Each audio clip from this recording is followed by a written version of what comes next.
हमारा hero shero अचानक पहुंच जाता है एक ऐसे गेम वर्ल्ड में जिसे वो सालों से खेलता आ रहा था। लेकिन इस बार फर्क ये था, अब ये गेम रियल बन चुका था और हर प्लेयर जो इसे खेल रहा था वो सब वहीं फंस चुके थे। अब कोई लॉग आउट नहीं, कोई एस्केप नहीं, बस सर्वाइवल। लेकिन शीरो अकेला नहीं था, उसके साथ उसके दोस्त भी इस नए वर्ल्ड में आ चुके थे। मगर जब कुछ लोग उसके दोस्तों की बेइज्जती करने लगे, तब शीरो का अंदर का स्ट्रैटेजिस्ट और लीडर जाग गया। उसने ठान लिया अब वो सिर्फ जिएगा नहीं, बल्कि इस पूरे वर्ल्ड को डोमिनेट करेगा। और यहीं से शुरू होती है उसकी ये एपिक जर्नी, एक गेमर से लेजेंड बनने तक की। ये सब शुरू हुआ था एपोक्लिप्स वाले दिन से। ये शीरो है, वो अकीहाबारा के जाने पहचाने शहर में अकेला उठा। उसे नम हवा और चमकती सनलाइट इतनी क्लियर महसूस हो रही थी कि मानो ये असली ही हो। उसके आसपास बाकी प्लेयर्स घबरा रहे थे। उन्हें समझ नहीं आ रहा था कि उन्होंने गेम में पहन रखे आउटफिट्स क्यों पहने हैं, और जीएम को बेवजह कॉल कर रहे थे। शीरो ने काम रहने की कोशिश की। उसने अपनी स्टेटस विंडो खोली और कंफर्म किया कि वो अपने स्किल्स, इक्विपमेंट्स और आइटम्स तक पहुंच सकता है, जिसमें डजनेक मैजिक बैग भी शामिल था। लेकिन जब उसने लॉग आउट फंक्शन इस्तेमाल करने की कोशिश की तो वो पूरी तरह डिसेबल्ड था। थोड़ी देर की होप के लिए उसने अपनी फ्रेंड लिस्ट खोली और देखा कि कई नेम्स अभी भी ऑनलाइन चमक रहे हैं, जिसमें नित्सुगुमी शामिल था। उसने तुरंत टेलीपैथी, एक वॉइस चैट फीचर का इस्तेमाल करके उससे कांटेक्ट किया और कुछ ही देर में दोनों फ्रेंड्स फिर से कनेक्ट हो गए। नित्सुगु, जो 2 साल बाद वापस लॉगिन हुआ था, उतना ही कंफ्यूज था, लेकिन उसने पहचान लिया कि उसका दोस्त शीरो बिल्कुल वैसा ही दिखता था जैसा उसने सोचा था। तेज आइज वाला आदमी, ग्लासेस पहने। साथ मिलकर उन्होंने कंफर्म किया कि वे एल्डर टेल की दुनिया में फंस गए थे। ठीक उसी समय नया एक्सपेंशन अपडेट नोवा स्फीयर पायोनियर्स रिलीज हुआ। इसका मतलब था कि गेम के दुनिया के बारे में उनका प्रीवियस नॉलेज अब आउटडेटेड हो सकता है और नए मॉन्स्टर्स, आइटम्स और क्वेस्ट कभी भी सामने आ सकते थे। भविष्य की अनसर्टेनिटी और घर लौटना आसान ना होने का एहसास करते हुए शीरो ने डिसाइड किया कि उनका फर्स्ट स्टेप इंफॉर्मेशन गैदर करना और इस नई वर्ल्ड को बेटर समझना होना चाहिए। जब वे डिस्कस कर रहे थे, तभी अचानक उनका सामना एक फॉर्मर असैसिन साथी अकात्सुकी से हुआ, जो एक स्किल्ड लेकिन क्वाइट किलर था और अब एक लंबा टॉल मील के रूप में अपीयर हुआ। अकात्सुकी ने शीरो को तुरंत पहचान लिया और उसके पास आई, ग्रीटिंग करने के लिए नहीं, बल्कि ऐसी मेडिसिन मांगने के लिए जो उसका फॉर्म बदल सके, एक रेयर आइटम जो उसे याद था कि शीरो के पास था। पता चला कि अकात्सुकी असल में एक लड़की थी और ऐसे बॉडी में फंसकर बहुत अनकंफर्टेबल महसूस कर रही थी जो उसका अपना नहीं था। शीरो द्वारा मेडिसिन दिए जाने के बाद अकात्सुकी अपने रियल फॉर्म में लौट आई, छोटी लेकिन अजाइल लड़की। शीरो की मदद के लिए ग्रेटफुल होकर उसने खुद को निंजा घोषित किया और शीरो का डेट चुकाने के लिए उसे अपना मास्टर मानकर अपनी सर्विस करने की कसम खाई। थोड़ी एम्बैरेसमेंट के बावजूद शीरो ने एक्सेप्ट किया और इस तरह उनकी ट्रियो बन गई। साथ मिलकर उन्होंने अकीहाबारा की एक्सप्लोरेशन शुरू की और देखा कि अब उस एरिया के लोग, जो पहले एनपीसी कहे जाते थे, पहले से ज्यादा डेंस और लाइवली लग रहे थे। एक डिस्टर्बिंग बात तब सामने आई जब नित्सुबा ने कुछ राइस केक्स और ग्रीन टी खरीदी और पाया कि सभी कंज्यूमेबल्स का टेस्ट एक जैसा था, जैसे सोक्ड बिना सॉल्ट वाले क्रैकर्स। इससे ये ईयरी फीलिंग और भी गहरी हो गई कि वे एक डिस्टॉर्टेड रियलिटी में फंस गए थे। उसी समय शीरो को क्रेसेंट मून अलायंस के गिल्ड मास्टर मेरियल का कॉल आया, जिसने उन्हें इन्फो शेयर करने के लिए अपने गिल्ड हॉल में इनवाइट किया। वहां उनकी मीटिंग एक चीयरफुल योगिनी प्रीस्टेस मेरियल और एक ह्यूमन पोएट हेनरिएटा से हुई। मेरियल ने कंफर्म किया कि गिल्ड के 19 मेंबर्स में से 18 फिलहाल अकीहाबारा में ऑनलाइन थे और जापानी सर्वर के 4 मेजर सिटीज में भी सिमिलर सिचुएशन थी। हालांकि टेलीपोर्टेशन गेट्स बिटवीन सिटीज बंद कर दिए गए थे, जिससे सभी आइसोलेटेड हो गए थे। इस केओस के बीच कुछ गिल्ड्स नए मेंबर्स रिक्रूट करने में एक्टिव थे। अब डिसबैंड हो चुके famous assassin group debauchery T party के स्ट्रैटेजिस्ट के रूप में शीरो की रेपुटेशन को जानते हुए मेरियल ने उसे अपनी यूनियन में ज्वाइन करने के लिए इनवाइट किया। लेकिन शीरो ने यह कहकर रिफ्यूज किया कि वो अभी कोई डिसीजन नहीं ले सकता। वो समझ सकता था कि मेरियल भले ही हैप्पी दिखने की कोशिश कर रही हो, लेकिन इस क्रिटिकल सिचुएशन में सेल्फ कंट्रोल बनाए रखने के लिए स्ट्रगल कर रही है। गिल्ड हॉल से बाहर निकलते ही तीनों इस बात पर चर्चा करने लगे कि अगर वे इस वर्ल्ड में मर जाएं तो क्या होगा।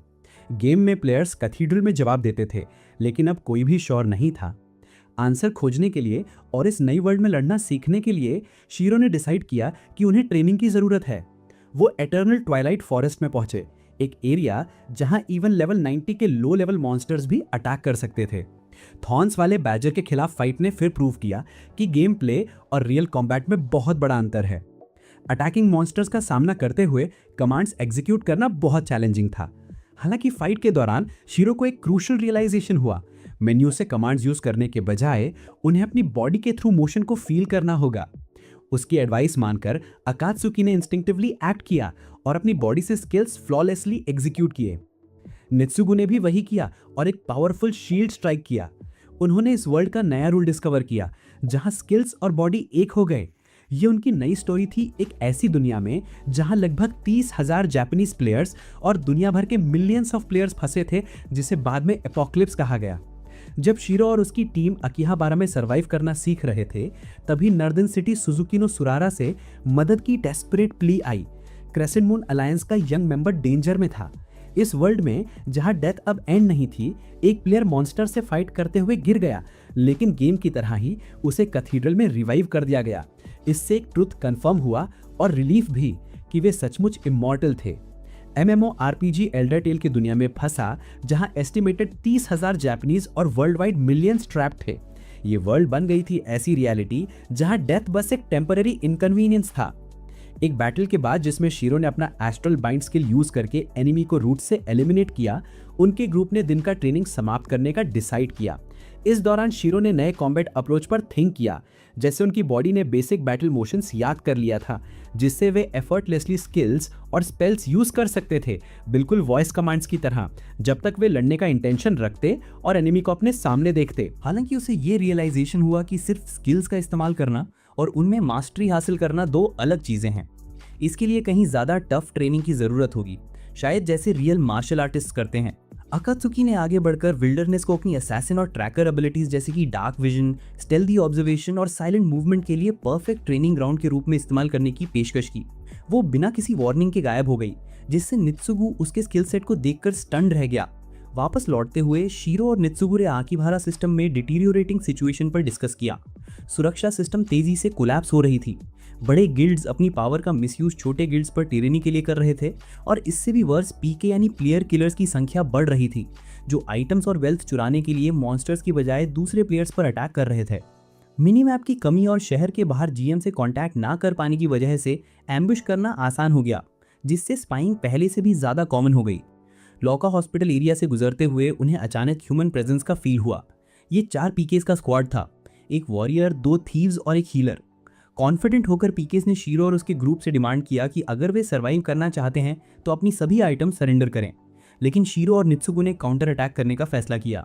शीरो ने तुरंत नित्सुगु को एंकर हाउल स्किल यूज करके उनका अटेंशन ग्रैब करने का ऑर्डर दिया, जो टॉन्ट करने की क्षमता रखता था, जिससे एनिमीज अटैक करने को मजबूर हो जाते थे, जबकि शीरो ने अपने मिरेकुलस मैजिक का इस्तेमाल किया। उन्होंने एक टारगेट को इमोबिलाइज करने के लिए एस्ट्रल बाइंड का प्रयोग किया, फिर डिम लाइटनिंग, एक वीक ऑफेंसिव स्पेल था लेकिन टैक्टिकल पर्पस वाला, और फिर थॉर्न बाइंड हॉस्टेज, जिसने एनिमीज को ग्लोइंग थॉर्न से रैप किया, और जब कोई एलाई उस टारगेट पर अटैक करता तो 1000 डैमेज होता। उन्होंने एक्सप्लेन किया कि मेज क्लास डायरेक्ट डिफेंस में स्ट्रांग नहीं था, लेकिन एनिमीज को वीकन करने और एलाइज एम्पावर करने में एक्सपर्ट था। जब पीके स्क्वाड ने अपने अटैक्स नित्सुगु पर फोकस किए, वे ये मिस कर गए कि अकात्सुकी साइलेंटली उनके पास आ गई थी और एस्ट्रल हिप्नोस का यूज करके हीलर को स्लीप में डाल दिया। जब तक पीकेस को अपनी गलती का रियलाइजेशन हुआ, अकात्सुकी ने जंगल में छुपे बाकी मेंबर्स का क्विक एलिमिनेशन कर दिया। उसने एक्सप्लेन किया कि शीरो की वीक लाइटनिंग सिर्फ वीक अटैक नहीं थी, बल्कि डार्क फॉरेस्ट में उसकी लाइट ने उन्हें ब्लाइंड कर दिया, जिससे भी ये देख नहीं पाए कि उनके हीलर को पहले ही एलिमिनेट कर दिया गया था। उनके स्लॉपी कोऑर्डिनेशन और टीममेट्स की स्थिति पर ध्यान ना देने की वजह से उनकी कैटास्ट्रॉफिक डिफीट हुई। बैटल के बाद ग्रुप ने एस्केलेटिंग पीके इंसिडेंट्स के रूट कॉज पर विचार किया। शीरो ने कंक्लूड किया कि समस्या सिर्फ प्रॉफिट की नहीं थी, बल्कि एमलेसनेस की थी। ऐसी दुनिया में जहां फूड भले ही ब्लैंड हो, हमेशा अवेलेबल रहता था, लो लेवल मॉन्स्टर्स को हंट करके इजीली पैसा कमाया जा सकता था, और डेथ परमानेंट नहीं थी, कई प्लेयर्स खुद को लॉस्ट और डायरेक्शनलेस महसूस कर रहे थे। वे बस मर नहीं रहे थे, बल्कि सच में जी रहे थे, और कुछ लोग इस एम्प्टीनेस को भरने के लिए दूसरों को हार्म करने लगे। हालांकि शीरो और उसके ग्रुप को जल्द ही नया पर्पस मिला, जब मैरियल उनके पास क्रूशियल प्ली लेकर आई कि उसके गिल्ड की एक लड़की है सेरारा नाम की, जो नॉर्दर्न सिटी सुजुकीनो में ट्रैप्ड है और डेंजर में है। टेलीपोर्टेशन गेट्स अभी भी बंद थे और पहुंचने का ओनली वे पैदल या हॉर्स बैक पर 425 किलोमीटर की जर्नी थी। मैरियल ने अपने हाईएस्ट लेवल मेंबर्स से रेस्क्यू स्क्वाड भेजने का प्लान किया, लेकिन शीरो ने जल्द ही एस्टिमेट कर लिया कि ऐसा मिशन ऑलमोस्ट सर्टेनली फेल होगा। कुछ प्लानिंग के बाद और नित्सुगु और अकात्सुकी के कोलैबोरेशन से शीरो ने डिसाइड किया कि वे खुद सेरारा को रेस्क्यू करेंगे। उसने कहा कि जब कोई फ्रेंड ट्रबल में होता है तो उसकी हेल्प करना नेचुरल है, और भले ही उनके पास कोई ग्रैंड पर्पस ना हो, इसका मतलब ये नहीं कि वे पीकेस जैसे नीच बन जाएं। ये उनका जवाब था कि वे एक ऐसा मिशन अंडरटेक करेंगे जो कभी डिबॉचरी टी पार्टी की लेजेंडरी स्पिरिट की याद दिलाती है। अपने प्रॉमिस को एफिशिएंटली पूरा करने के लिए शीरो ने एक सीक्रेट रिवील किया जिसे उसने लॉन्ग टाइम से हाइड किया था। उसने डेडली फील्ड्स पर हेड्स ब्रीच रेड पर सक्सेसफुल विक्ट्री से मिलने वाले रेयर समनिंग विसल्स का यूज करके ग्रिफिन को बुलाया। ये मेजेस्टिक फ्लाइंग क्रिएचर उन्हें नॉर्थ की लंबी जर्नी हॉर्सबैक के मुकाबले कहीं ज्यादा तेजी से कंप्लीट करने में केपेबल बनाते थे। जैसे ही नाइत्सुगु ने एक्साइटमेंट में उड़ान भरी, शीरो ने अकात्सुकी को अपने पीछे राइड करने दिया और फिर दोनों स्काई में सोर हो गए। शुरू में अकात्सुकी थोड़ी नर्वस थी, लेकिन जल्द ही उसने क्लियर ब्लू स्काई के नीचे ब्रेथ टेकिंग व्यूज और हवा में फ्लोट करते हुए फ्रीडम का थ्रिलिंग सेंसेशन महसूस किया। इस तरह तीनों का रेस्क्यू मिशन ऑफिशियली शुरू हो गया। शीरो का ग्रुप आकिबारा छोड़कर 3 दिन हो चुके थे।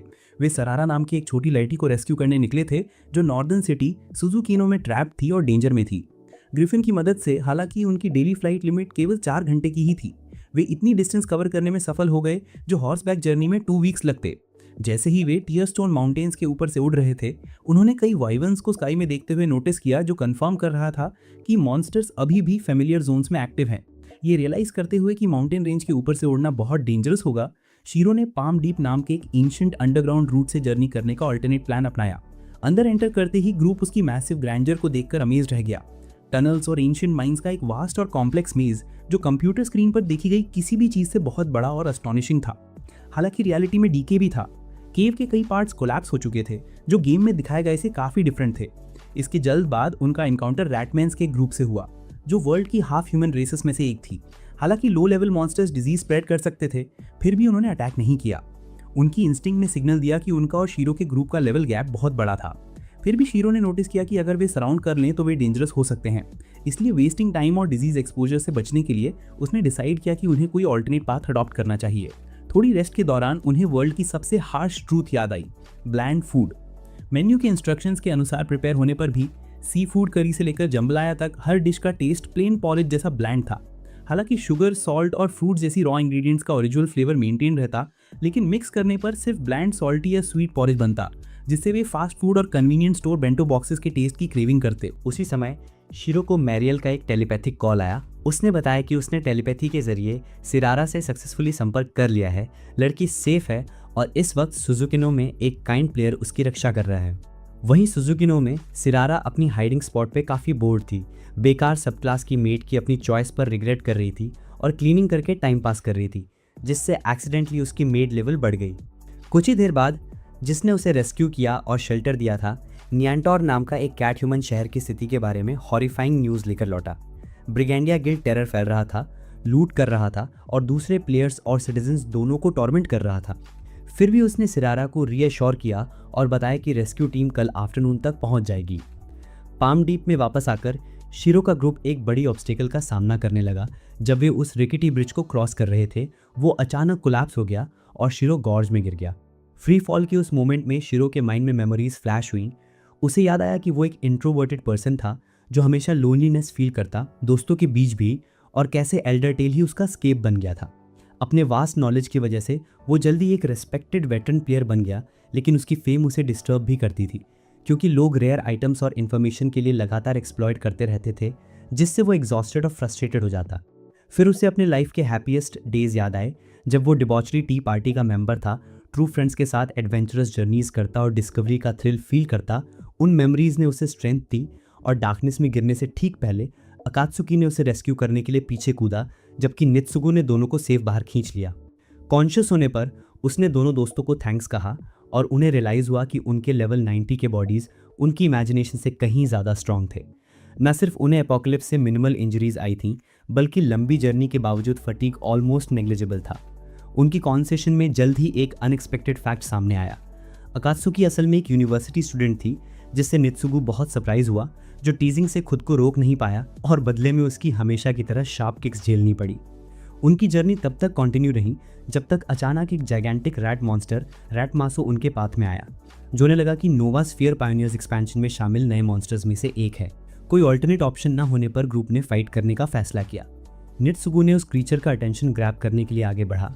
शीरो ने लगातार डैमेज देने के लिए थॉर्न बाइंड हॉस्टेज, एनिमी की एस्केप कैपेबिलिटी रिड्यूस करने के लिए माइंड शॉक और अकात्सुकी की अटैक पावर बूस्ट करने के लिए कीन एज जैसे सपोर्ट स्पेल्स का इस्तेमाल किया।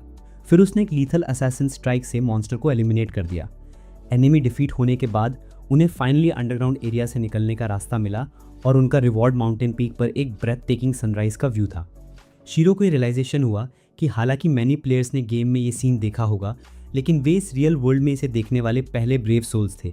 एक ट्रू विक्ट्री, एक रियल डिस्कवरी जिसने उनके सारे एफर्ट्स को जेन्युइनली मीनिंगफुल बना दिया। हालांकि सुजुकी नु की सीरीन ब्यूटी के कॉन्ट्रास्ट में ब्रिगेंडिया गिल्ड और उसके लीडर डेमिकस की क्रुएल्टी अनअबरेटेड जारी रही।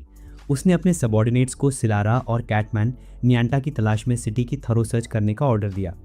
स्टोरी एल्डर टेल की वर्ल्ड में सेट है, जो हाफ गाया प्रोजेक्ट पर बेस्ड एक रीजन है जिसे रियल अर्थ के हाफ स्केल में रिक्रिएट किया गया है, जहाँ पे जापान लाइक टेरेन को यामाटा क्रीसेंट आइलैंड्स के नाम से जाना जाता है। इसके नॉर्दर्न टिप पर एसो एम्पायर है, जो शीरो के ग्रुप का भी बेस है। जैसे ही वो सुजुकी नु सिटी के पास पहुंचे, उन्होंने ब्रिगेंडिया गिल्ड के बारे में डिस्कस किया, जो तब भी नोटोरियस था जब एल्डर टेल सिर्फ एक गेम था, और अब इस रियल वर्ल्ड में भी वो पानी की तरह, फिश की तरह फ्लरिश कर रहे थे और फ्रीली टेरर फैला रहे थे।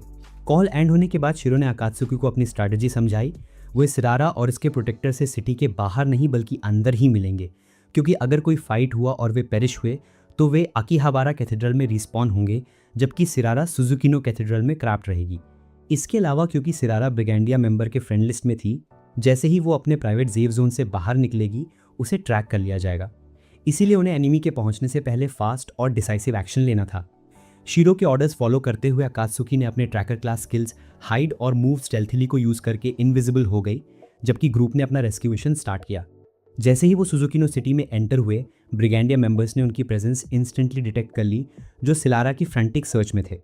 हालांकि शीरो का ग्रुप जल्द ही टाइम कॉरिडोर नाम के लोकेशन पर पहुंच गया, जहां उन्हें सिरारा मिली।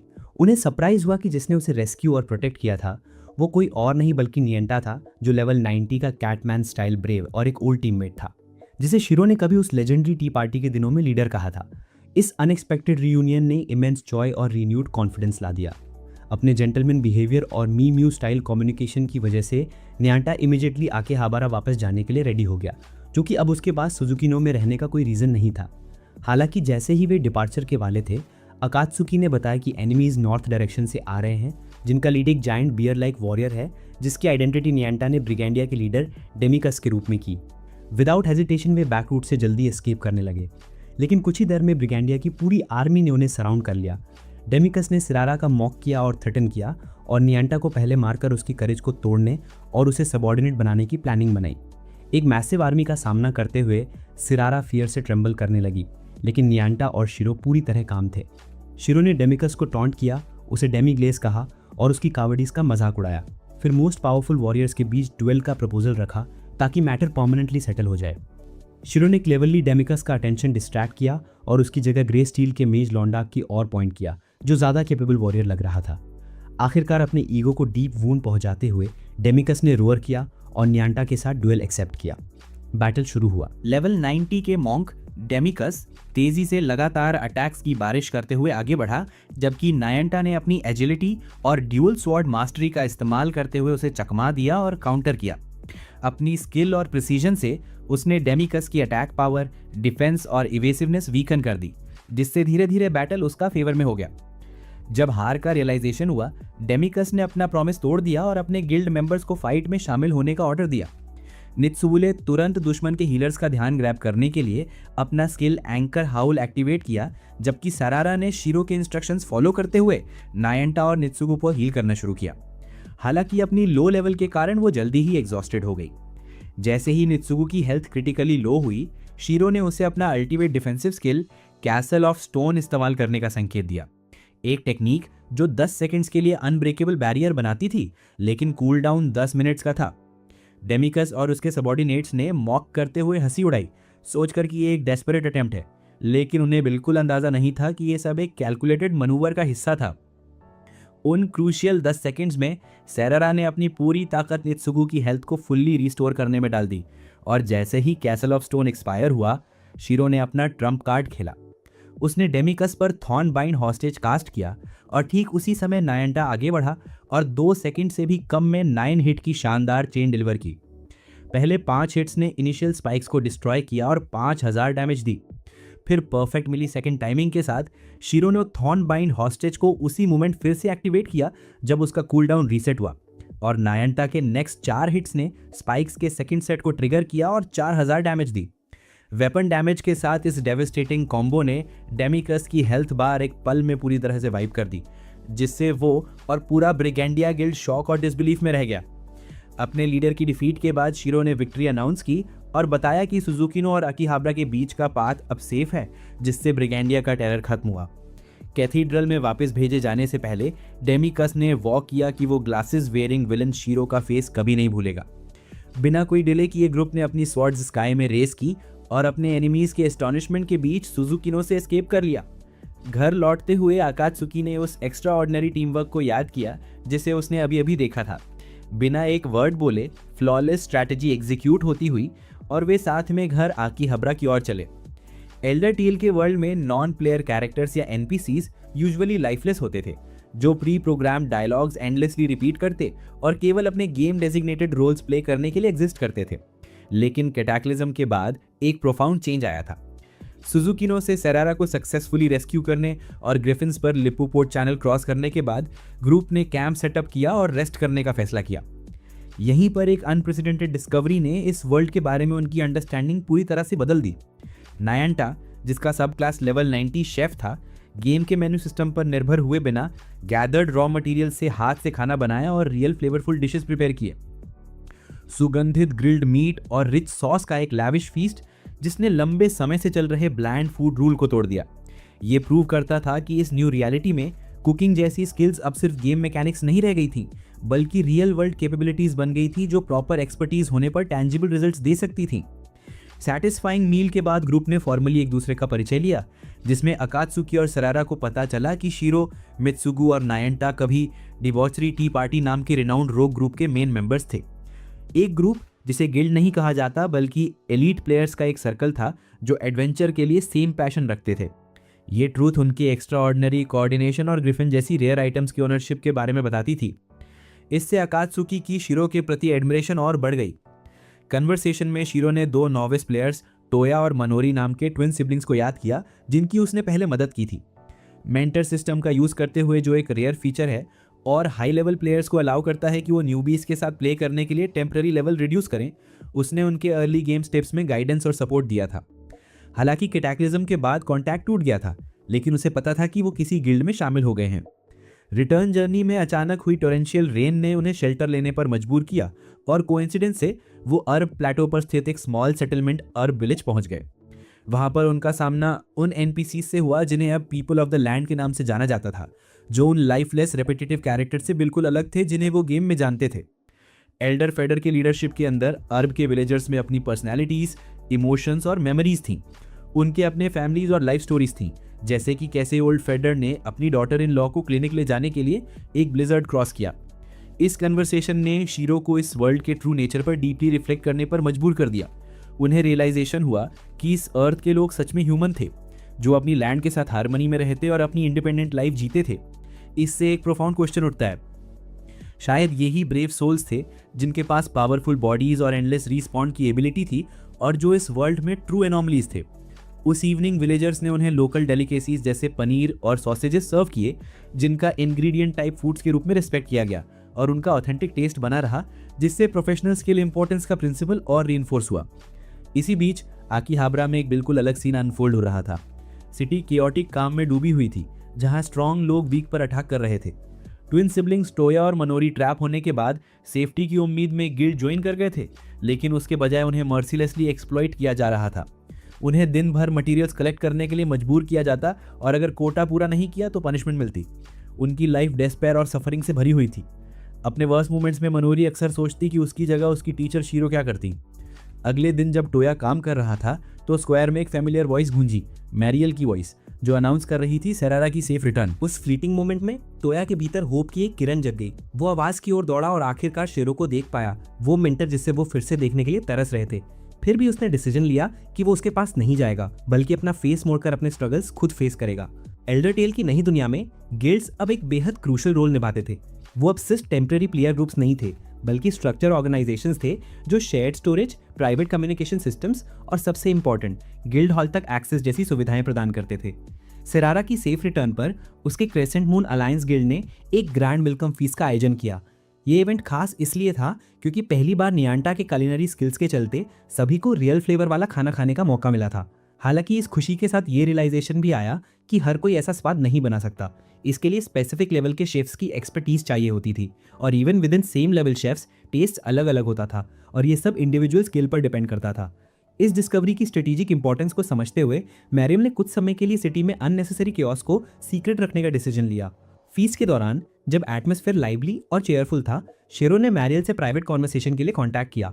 उन्होंने पूछा कि उनकी एब्सेंस के दौरान आखिहबारा की स्थिति क्या रही और मैरियल ने पेसिमिस्टिक टोन में बताया कि हालांकि इंसिडेंट्स में कमी आई है, सिटी में एक अंडरग्राउंड सोशल सिस्टम डेवलप हो रही है। यहाँ पर 1500 प्लस मेंबर्स वाले पावरफुल गिल्ड्स जैसे DDD धीरे धीरे अनरिटन रूल्स एस्टैब्लिश कर रहे थे और बेस्ट हंटिंग ग्राउंड्स पर कंट्रोल पा रहे थे, जिससे स्मॉलर गिल्ड्स नुकसान में थे। सिचुएशन तब और कॉम्प्लेक्स हो गई जब ब्लैक स्वॉर्ड नाइट्स और सिल्वर स्वॉर्ड जैसे अन्य पावरफुल गिल्ड्स संख्या में compete ना कर पाने के कारण नए एक्सपेंशन में लेवल कैप बढ़ाने के बाद 91 और इवन 100 तक पहुंचने का प्रयास कर रहे थे, focusing on quality over quantity. इसे अचीव करने के लिए उन्होंने हेमलिन जैसे एक नोटोरियस गिल्ड के साथ भी अलायंस कर ली। ये सब सुनकर शिरो डीपली कंटेम्पलेटिव हो गया। उसे ये रियलाइजेशन हुआ कि आखिहबारा में फैली केओस और करप्शन किसी सिंगल व्यक्ति की गलती नहीं थी, बल्कि उसकी कलेक्टिव रिस्पॉन्सिबिलिटी भी थी, क्योंकि उसने बाय स्टैंडर्ड बनकर कुछ नहीं किया था। अब वो इसे इग्नोर नहीं कर सकता था। उसके थॉट्स तब ब्रेक हुए जब उसे अपने ट्विन सिबलिंग्स टोया और मानोरी की याद आई, जिन्हें उसने पहले गाइड किया था। वे इस समय हेमलिन गिल्ड में थे। गिल्ट और रिमॉर्स ने उसे एक्शन लेने के लिए मजबूर कर दिया। एक स्लीपलेस नाइट के बाद और नियांटा के साथ रिलेशनशिप्स के नेचर और मीनिंगफुल इम्पैक्ट बनाने की इंपॉर्टेंस पर डिस्कशन के बाद शिरो ने फाइनली अपना डिसीजन लिया। उसने तय किया कि अब ना तो वो भागेगा और ना ही सिस्टम को ब्लेम करेगा। अब उसे खुद ही बदलाव लाना होगा। शिरो ने कफ बेस्ड सिंपल कोड सिस्टम का यूज करके मानोरी से कांटेक्ट किया और उनके सिबलिंग्स की सिचुएशन कंफर्म की। उसने प्रॉमिस किया कि वो उन्हें रेस्क्यू करेगा और कहा कि वो उस पर ट्रस्ट करें। इसके ठीक बाद उसने नाइट्सुगु, अकात्सुकी, नियांटा, सेरारा और पूरे क्रेसेंट मून अलायंस गिल्ड को असेंबल किया। उन्होंने अनाउंस किया कि वो ना केवल टोया और मानोरी को हेमलिन से रेस्क्यू करेंगे, बल्कि पूरे आखिहबारा सिटी को क्लीन करने की अपनी योजना भी इंप्लीमेंट करेंगे। उन्होंने सिटी में रैम्पेंट कावर्डाइज, पेटिनेस और सफरिंग की कंडेमनेशन की, एक ऐसी जगह जहां लोग असली में जीने के बजाय सिर्फ एग्जिस्ट करते थे। उन्होंने एम्फसाइज किया कि 30,000 प्लेयर्स कोई बड़ी संख्या नहीं है और लोग इस वर्ल्ड को अंडर एस्टिमेट कर रहे हैं। उन्हें और भी डिटरमाइन होना होगा। देयर प्लान स्टार्ट हुआ 5 मिलियन गोल्ड के इनिशियल कैपिटल से, जो एक एनॉर्मस सम थी। हालांकि उन्होंने एक्सप्लेन किया कि पैसा सिर्फ शुरुआत है, सबसे क्रूशियल चीज थी होप और गुडविल ऑफ एवरीवन। उनका बिलीव था कि अगर सिटी के सभी पैशनेट रेजिडेंट्स यूनाइट होकर अपनी स्ट्रेंथ लगाएं तो विक्ट्री पॉसिबल है। इस प्लान को इंप्लीमेंट करने के लिए उन्होंने अनाउंस किया कि वो अपना खुद का गिल्ड बनाएंगे। सबकी सरप्राइज और एक्साइटमेंट के बीच शिरो ने अपने गिल्ड का नाम लॉग होराइजन डिक्लेयर किया। क्लियर गोल और बोल्ड प्लान के साथ शिरो ने आखिहबारा का फेस बदलने के अपने कैंपेन का पहला स्टेप शुरू किया। उसे चाहिए थी 5 मिलियन गोल्ड की मैसिव फंड, जो मैरियल और हेनरिएटा के लिए इमेजिनेबल नहीं थी, क्योंकि उनका पूरा ट्रेजर सिर्फ 60,000 गोल्ड का था। प्लान इंप्लीमेंट करने के लिए शिरो के लीडरशिप में पूरा गिल्ड एक्टिव हो गया। वो वाइल्ड बोस को हंट करना शुरू कर दिया, लेकिन लूट के बजाय इनका फोकस अलाइव कैप्चर पर था। उन्होंने रियलाइज किया कि अगर कोई स्किल्ड शेफ कैप्चर्ड एनिमल्स को कुक करे तो पूरे क्रीचर का इस्तेमाल किया जा सकता है, जिससे मटेरियल ज़्यादा एफिशिएंटली मिल सकते थे लूट कलेक्ट करने से ज़्यादा। इसी बीच गिल्ड हॉल में नियांटा उन प्लेयर्स के लिए इंस्ट्रक्टर बन गया जो कुकिंग स्किल सीखना चाहते थे। उन्होंने उन्हें सीजनिंग्स और रियल फ्लेवर्स वाले डिशेस बनाने की टेक्निक सिखाई। इसी बीच हालांकि मेरिल पेपर वर्क में नहीं थी, फिर भी उसे शिरो और हेनरिएटा द्वारा तैयार किए गए एक्सटेंसिव बजट्स और डॉक्यूमेंट्स हैंडल करने पड़े। शिरो ने टायरलेसली मेहनत की और डिटेल प्लान्स तैयार किए। आखिहबारा की सभी गिल्ड्स की इंफॉर्मेशन इकट्ठा करने और उनकी स्ट्रेंथ, रिसोर्सेज और मैन पावर का एनालिसिस करने के बाद यहाँ तक कि हेनरिएटा भी शिरो की स्ट्रैटेजी की कूल प्रिसिशन और एफिशिएंसी देखकर इम्प्रेस्ड हुए बिना नहीं रह सकी। उसे धीरे धीरे यह एहसास हुआ कि बिना किसी कानून वाली इस वर्ल्ड में उन्हें खुद के बनाए हुए रूल्स की एक नई व्यवस्था खड़ी करनी होगी, ऐसी जो लोगों को सेटिस्फाई रखे और साथ ही लीगल तरीके से प्रॉफिट भी दे सके। कई दिनों की नॉनस्टॉप प्रिपरेशन के बाद फाइनली शिरो की प्लान अब रियलिटी में उतरने वाली थी। क्रेसेंट मून अलायंस ने सेंट्रल प्लाजा में क्रेसेंट बर्गर नाम से एक छोटा सा फूड स्टॉल खोला, जहां उनका मेन डिश था एक हेवनली सेंटेड हैमबर्गर। प्लेयर्स ने ऐसा स्वाद तो इमेजिन भी नहीं किया था। सॉफ्ट ब्रेड, स्मोकी पैटी और रियल स्पाइसेस से भरा हुआ बर्गर जिसने पूरे आखिहबारा में तहलका मचा दिया। देखते ही देखते वो छोटा स्टॉल सिटी की बिगेस्ट सेंसेशन बन गया। जो लोग ब्लैंड टेस्टलेस फूड से बोर हो चुके थे, वे अब लॉन्ग क्यूज में खड़े होकर उस असली स्वाद का एक्सपीरियंस लेने उमड़ पड़े। कुछ ही घंटों में सारे बर्गर सोल्ड आउट हो गए और क्रेसेंट बर्गर की जबरदस्त सक्सेस ने पहले ही दिन 43,000 से ज्यादा गोल्ड का प्रॉफिट दे दिया। लेकिन शीरो के लिए असली जीत सिर्फ पैसे की नहीं थी, ये लोगों के दिलों में होप जगाने वाली विक्ट्री थी। इसने पूरे शहर को दिखा दिया कि high quality value based products इस वर्ल्ड में पॉसिबल हैं। अकीहाबारा के सिटीजन्स के दिलों में फिर से बेटर लाइफ की एक नई उम्मीद जग चुकी थी। इस इवेंट ने तुरंत सभी मेजर कॉम्बैट और प्रोडक्शन गिल्ड्स का ध्यान अपनी ओर खींच लिया। उन्हें समझ आ गया कि रियल टेस्ट वाले फूड का राइज पूरे शहर की इकोनॉमी और पावर बैलेंस को पूरी तरह बदल देगा। लेकिन शीरो के लिए बर्गर्स बेचना और गोल्ड कमाना तो बस फर्स्ट स्टेप था, एक मच बिगर प्लान की शुरुआत। जब क्रेसेंट मून अलायंस अपने बिजनेस में बिजी थी, शीरो ने सीक्रेटली कांटेक्ट किया अपने पुराने फ्रेंड से, डिबॉचरी टी पार्टी के फॉर्मर मेंबर और वेस्ट विंड ब्रिगेड के गिल्ड मास्टर से। वेस्ट विंड ब्रिगेड भले छोटा था पर एलीट कॉम्बैट गिल्ड्स में से एक था। शीरो ने उसे अपना सपना बताया, एक न्यू अकीहाबारा जहां लोग रिस्पेक्ट और पर्पस के साथ जी सके और जहां ये सिटी अब किसी के लिए जेल जैसी ना लगे। उसे सोजिरो की मदद चाहिए थी, बर्गर्स के लिए नहीं बल्कि कुछ और बहुत जरूरी चीज के लिए। सोजिरो को शीरो की फुल प्लान समझ नहीं आई, लेकिन उसने कभी अपने स्ट्रैटेजिस्ट दोस्त के इंस्टिंक्ट्स पे डाउट नहीं किया, इसलिए उसने बिना किसी हेजिटेशन के हेल्प के लिए हाँ कह दी। धीरे धीरे शीरो की ग्रैंड प्लान शेप लेने लगी, हर पजल पीस अपनी जगह पर फिट हो रहा था। अब क्रेसेंट मून अलायंस, कई छोटे गिल्ड्स और वेस्ट विंड ब्रिगेड जैसे स्ट्रॉन्ग अलाइज के सपोर्ट से शीरो अपने प्लान के सेकंड फेज के लिए तैयार था। एक ऐसा फेज जो सिर्फ बिजनेस नहीं बल्कि पूरे अकीहाबारा के सोशल स्ट्रक्चर को बदल देगा। कहानी यहीं से और इंटेंस हो जाती है क्योंकि अब एक साइलेंट रेवोल्यूशन की शुरुआत होने वाली थी और इसके मास्टरमाइंड कोई और नहीं बल्कि वही ग्लासेस विलेन शीरो था। एल्डर टील की दुनिया में क्वेस्ट लाइफ का एसेंशियल पार्ट थी। छोटी क्वेस्ट जैसे लॉस्ट पीपल को ढूंढना या बड़ी एपिक क्वेस्ट जो रेयर रिवॉर्ड्स, एक्सपीरियंस पॉइंट्स और मैजिक नॉलेज देती थी। शीरो की पार्टी के पास जो ग्रिफिन समनिंग विसल थी वो भी ऐसे ही एक रेयर क्वेस्ट का रिवॉर्ड था। अब क्रेसेंट बर्गर की बूमिंग सक्सेस के बाद शीरो के प्लान का नेक्स्ट स्टेप था 5 मिलियन गोल्ड जुटाना। ये अमाउंट उसके अगले ग्रैंड मिशन को शुरू करने के लिए जरूरी कैपिटल थी। इसे अचीव करने के लिए उसने क्रेसेंट मून अलायंस की 2 कोर मेंबर्स मिरियल और हेनरिएटा को 3 biggest production guilds Roderick merchant guild, marine agency और शॉपिंग स्ट्रीट 8 से नेगोशिएट करने भेजा। नेगोशिएशन बेसिकली एक माइंड बैटल थी। डिजास्टर के बाद से रॉ मटेरियल्स की शॉर्टेज थी क्योंकि बहुत कम प्लेयर्स एडवेंचर पर निकलते थे, जिससे प्रोडक्शन गिल्ड्स के पास मोनोपोली थी। लेकिन क्रेसेंट बर्गर के रियल टेस्ट ने सडनली एक मैसिव अपॉर्चुनिटी क्रिएट कर दी थी जिसे कोई भी बिग गिल्ड छोड़ना नहीं चाहता था। अंदर से नर्वस होने के बावजूद उन्होंने काम और कॉन्फिडेंट डिमीनियर बनाए रखा। शुरुआत में उन्होंने प्रपोजल रखा कि गिल्ड्स उनके फूड स्टॉल्स के लिए मटेरियल सप्लाई करें, लेकिन धीरे धीरे उन्होंने बात को एक बड़े टॉपिक की तरफ मोड़ा, क्रेसेंट मून अलायंस के अपकमिंग मैसिव कैंपेन की ओर, एक ऐसा मिशन जिसे वो अकेले अकम्प्लिश नहीं कर सकते थे। उन्होंने बहुत क्लेवरली हिंट दिया नोवा स्पीयर पायनियर्स नाम के एक लेजेंडरी क्वेस्ट का, जिसके लिए 5 मिलियन गोल्ड का हैवी इन्वेस्टमेंट चाहिए, लेकिन रिवॉर्ड्स इमेजिन से भी परे थे। अपनी बात को वेट देने के लिए उन्होंने रिवील किया कि इस मिशन का मास्टरमाइंड कोई और नहीं बल्कि ग्लासेस विलन शीरो है, वही जीनियस स्ट्रैटेजिस्ट जो कभी legendary red group debauchery T party का हिस्सा था और रेयर ग्रिफिन्स का मालिक था। शीरो का नाम सुनते ही गिल्ड लीडर्स का रवैया बदल गया। उन्हें यकीन था कि शीरो जितनी कैलिबर का व्यक्ति अगर किसी क्वेस्ट पर काम कर रहा है तो उसके आउटकम जरूर एक्स्ट्रा ऑर्डिनरी होंगे। प्रूफ के तौर पर नियंता ने उन्हें एक रेड डेजर्ट सर्व किया, एक हलवा जो लेवल 85 मॉन्स्टर के एग से बनाया गया था। उस एक बाइट ने दिखा दिया कि उनके पास वो रेयर कुलिनरी स्किल है जो किसी और के पास नहीं है। अंत में बैलेंस बनाए रखने के लिए मेरियल ने प्रपोजल दिया कि हर गिल्ड 1.5 मिलियन गोल्ड इन्वेस्ट करे और बदले में मिशन के सक्सेस के बाद उन्हें रेसिपी एक्सेस और फुल प्लान डिटेल्स मिले। ऑफर इतना टेम्पटिंग था कि तीनों गिल्ड्स ने तुरंत डील साइन कर ली और इस तरह शीरो ने अपनी रियल प्लान को रिवील किए बिना ही सारी फंडिंग जुटा ली। उधर हैमलिन गिल्ड में टोया और मिनोरी की हालत अब भी वैसी ही थी। वे एक्सप्लॉइट हो रहे थे, मुश्किल टास्क में फंसे थे। मिनोरी शीरो की एडवाइस याद करते हुए कि इंपॉर्टेंट आइटम्स हमेशा बैंक में रखो, खुद को गिल्टी फील कर रही थी कि उसकी वजह से उन्होंने सब कुछ खो दिया। लेकिन तभी शीरो का एक कोडेड मैसेज पहुंचा जिसमें उसने प्रॉमिस किया था कि वो अगले दिन उन्हें रेस्क्यू करने आएगा। वो छोटा सा वादा उनके लिए उम्मीद की रोशनी बन गया। दोनों सिबलिंग्स ने फिर से हिम्मत जुटाई और अपनी क्रूअल रियलिटी को सहने लगे, बस इस उम्मीद में कि कल उनकी मुक्ति का दिन होगा। क्रेसेंट मून अलायंस के एचक्यू में मेरियल और हेनरिएटा एग्जॉस्टेड लेकिन प्राउड होकर लौटी। उन्होंने शीरो द्वारा सौंपा गया टास्क पूरी तरह सफलतापूर्वक पूरा कर लिया था। शीरो ने उन्हें काम स्माइल के साथ वेलकम किया और कहा, गोल्ड जुटाना तो बस शुरुआत थी, असली लड़ाई अब शुरू होगी। और अगले ही दिन अकीहाबारा के हर गिल्ड मास्टर को एक मिस्टीरियस इन्विटेशन मिला, एक ग्रैंड मीटिंग का जो इस सिटी के फ्यूचर को तय करने वाली थी। उसकी मेजबानी कर रहे थे लॉग होराइजन और क्रेसेंट मून अलायंस और यहीं से असली गेम शुरू होने वाला था। बिना सोर्ड्स या स्पेल्स के फिर भी टेंशन से भरपूर एक ऐसी लड़ाई शुरू होने वाली थी जहां शीरो आकीहाबारा के सबसे स्ट्रांग लोगों का सामना करेगा और उन्हें अपने विजन को मानने के लिए राजी करेगा।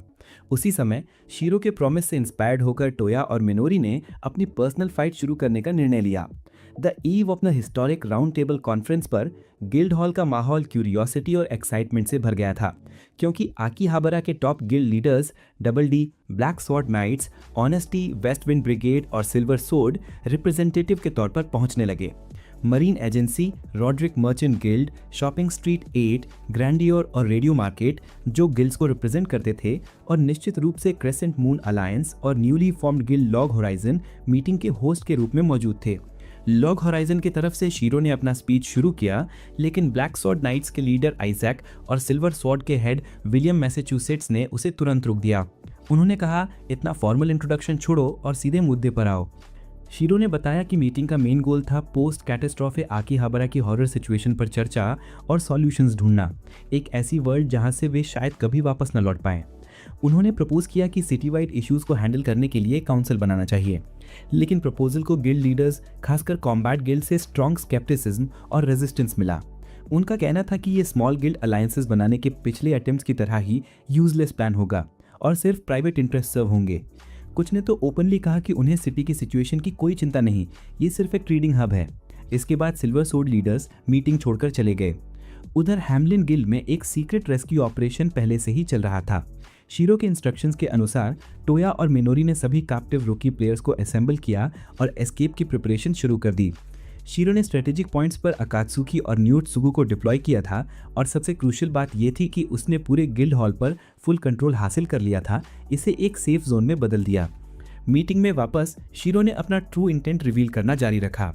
उसने एम्फेसाइज किया कि उसका गोल कुछ सेलेक्ट लोगों के बेनिफिट के लिए अलायंस बनाना नहीं, बल्कि पूरे आकीहाबारा की ओवरऑल कंडीशन को इम्प्रूव करना है। उसने हैमलिन जैसी एक्सप्लॉयटेटिव गिल्ड प्रैक्टिसेस को एक्सपोज किया और उन्हें सुजुकी नो में फैल रहे केओस से कंपेयर किया। साथ ही प्लेयर्स द्वारा सेल्फ मेड और एनफोर्स्ड लॉज की इमीडिएट नीड पर जोर दिया। Debate quickly heated up. जब काउंसिल की डिसीजंस की इंप्लीमेंटेशन के बारे में पूछा गया, शीरो ने अपना ट्रम्प कार्ड रिवील किया। उसने अनाउंस किया कि उसने एंटायर गिल्ड बिल्डिंग खरीद लिया है। ये सुनते ही हॉल में सभी लोग शॉक में थे।